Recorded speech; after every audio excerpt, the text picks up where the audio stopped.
Bon, Max, Super Max, premier.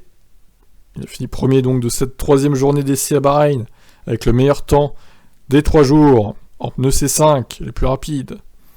Pour rappel, seuls les pneus C1, C2 et C3 seront utilisés le week-end prochain dans le cadre du Grand Prix de Bahreïn, sur le circuit de Sakhir. Le néerlandais a devancé l'autre monoplace précédente de ces 6 journées, la Ferrari F1 75. En effet, c'est Charles Leclerc qui boucle la semaine au deuxième rang, avec un peu plus de 50 tours disputés comme Verstappen.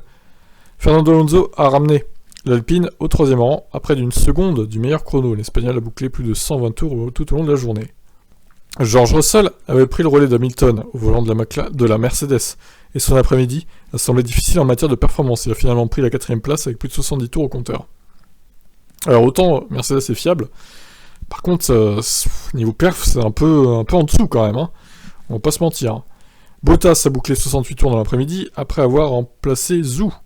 Et il a signé le 5ème temps, juste avant de rencontrer un problème mécanique à 40 minutes de la fin, ce qui a provoqué un drapeau rouge. Tsunoda, qui tournait cet après-midi, suit devant Pérez et son temps de la matinée. Mick Schumacher est 8ème avec un temps à 7 dixièmes de son chrono de qualif de 2021. Alors pour la petite histoire, du coup, Verstappen est à 3 secondes pour l'instant, un peu moins de 3 secondes maintenant, vu qu'il a fait 28,9 en qualif en 2021.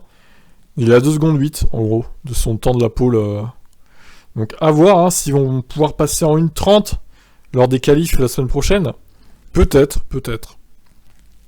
Donc Tsunoda suit devant Pérez, Mick Schumacher est 8ème avec un temps à 7 dixièmes. Voilà. C'est encourageant pour le pilote Haas qui a pu faire 57 tours jusqu'à 17h et possède encore 2 heures de roulage. Et ben oui, Haas ils peuvent rouler jusqu'à 19h, donc ils vont peut-être continuer, il va peut-être améliorer Mick. Lando Norris a finalement parcouru 90 tours, une journée enfin productive pour McLaren avec des freins modifiés. Vettel suit avec plus de 80 tours bouclés.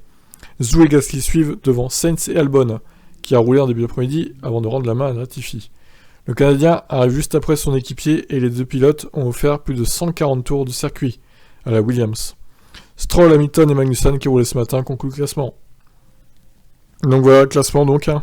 31-7 pour Verstappen devant Leclerc, 32-4, Alonso 32-6, 32-7 Russell, Bottas 32-9, Tsunoda 32 pile, Sergio 33-1, Mick 33-1 également, juste derrière, Norris 9ème, 33-1, ils se suivent les trois, incroyable. Hein. Vettel 10ème, 33-8, Zhou 33-9, Pierre Gasly 34-8, Sainz 34-9, Albon 35-1, Latifi 35-6, Stroll 36-0, Hamilton 36-2, il est loin Lewis. Magnussen 38-6. C'était quoi cette photo là? Trop bizarre. Il a fait une petite blague à Hamilton à Gasly. Celui-ci rigole. Il se gausse. Bon, bah voilà, qu'est-ce qu'il faut retenir de ces essais privés? Écoutez, c'est encore très flou. Moi ce que je dirais c'est quand même que Red Bull et Ferrari sont devant. Les deux sont devant. Et on pourrait avoir une bataille entre ces deux équipes en ce début de saison. Peut-être quand même un léger avantage, mais vraiment léger, à Red Bull, d'après ce que je vois là.